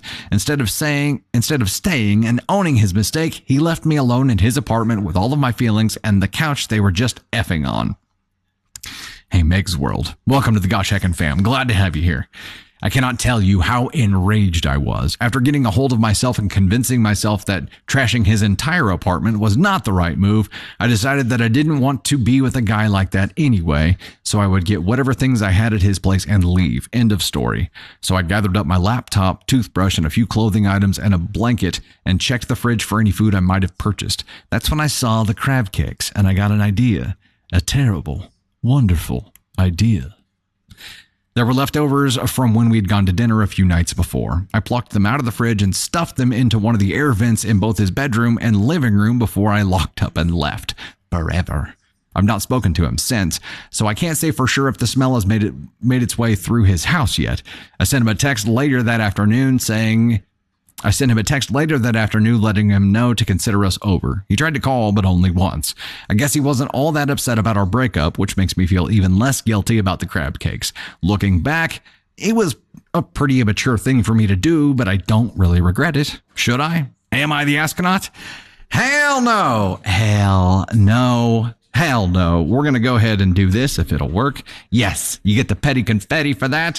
We love the petty revenge around here. We're big fans of petty revenge around here. And you get the NTA too. I only wish that you had some Annoyatrons on you at the time. That is my only wish. If you could have done crab cakes in the vents and Annoyatrons, that would be amazeballs.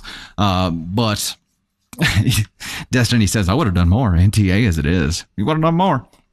Yeah, the Annoyatrons in addition to this would be great, but I'm sure, yes, those crab cakes may take some time to get the funk that you intend for them to have, but they'll get there. They'll get there. We at one point in time, early on into our experience in the house that we're in now, like it had this horrible smell coming from our vents. I could not figure out what it was, and ended up using like a shop vac hose and running it through the vents to try to figure out what it was, and discovered that a snake had chased a mouse into the vents somehow, into the ductwork, and they had both died. The mouse and the snake. There was dead animal in our vents, and that it was just pumping that smell throughout the entire house. And we're like, what the hell is going on? And then we figured it out. Imagine sucking that through a shop vac. It was messed up. Beans on the couch, Dreadzone says. Yeah, this, you could have done so much more and been NTA here, but definitely NTA. Annoyatrons would have been great for this.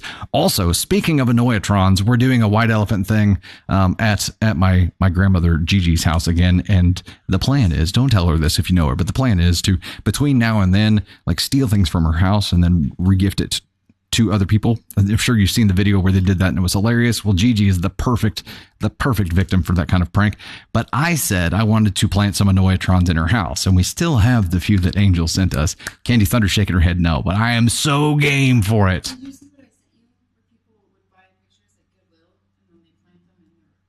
Oh, that's awesome. Okay, so Candy Thunder is talking about the trend where people buy pictures at Goodwill and then plant them in their elderly, like grandparents or parents' homes.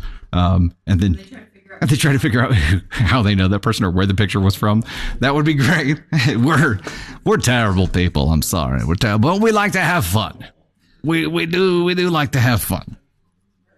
Beer today, he will drive that poor woman to dementia. I may. It may happen. Chicken livers under the mattress. Ooh.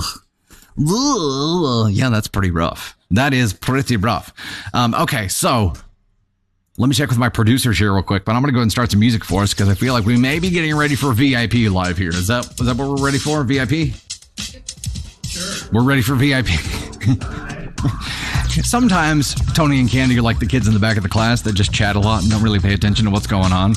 Sometimes that's what happens in class here. It's funny. It's awesome. Thank you guys so much for hanging out with us today. We are going to be doing the Wheel of Thunder during the VIP Live, which we're going to set up for here momentarily. Barring any unforeseen circumstances, VIP Live will start in about 10 to 15 minutes here. If you're one of the VIPs, you should get a notification on TikTok about it, and we'll have some fun. We'll be in the back studio for that. So we're going to have a really good time here shortly. Oh, okay. Hold up. Somebody wants to come on and tell you all hi. Hi, I guess. I'm alive. Miles is back, everybody! Woo!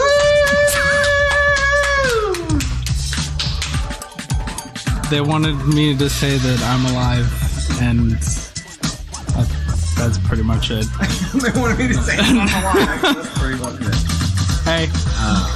These folks were obviously very, very concerned after hearing what had happened, which was just a week ago today, and sent all the good vibes your way, and I'm sure you felt every single one of those. Oh yeah, arriving. Yeah, everyone's great. Yeah, Candace got freaked out a little bit ago because I'm not allowed to go to the bathroom anymore without notifying someone ahead of time, warning everyone. So we got to start a timer. We got to start no. Hey, we got to start a timer and make sure that we know when to check on you. So yeah, I'm sorry, man. I know that's a pain in the ass, but at least we know to check now. Yeah, but anyway, I'm alive. I'm doing good. He's rocking. Thank you, Miles. Bye. We're happy to have him back. For replace the door with the curtain. Wilma, maybe we have a way to get in there through the back door on there. There's 2 doors into there. For those who don't know what happened, last week during the stream, Miles had gone to the bathroom and had a seizure, and it took about 20 minutes for us to figure it out because it was during a stream. Once the stream ended, then we figured it out. But he had hit his head pretty good and ended up staying in the hospital for a night. And yes, it was a big deal. So we didn't do VIP last week because paramedics were here, and it was a big old deal. But he's feeling much better, in good shape now. So we just want to prevent that kind of thing from happening before. So or from happening again. So yes, very, very glad to have him back and that he's okay. Rocking and rolling. So we will be doing VIP live here in about 10 to 15 minutes. Let us get set up for that right quick, and we'll see you soon. Thank you so much for being here and for all the love every Wednesday, but especially today. We'll see you soon. Woo! Doing the Cape and Thunder there. Tracy Shepard, subscribe to become a member of the Gosh Heckin' Fam. Glad to have you. We'll see you soon on the VIP. Life Alert. We did talk about the Life Alert thing. I told him he needed one of those inflatable vests that can detect when you're falling and inflate. I still think it's a good idea. Style be damned. I think it's a great idea. Thank you guys.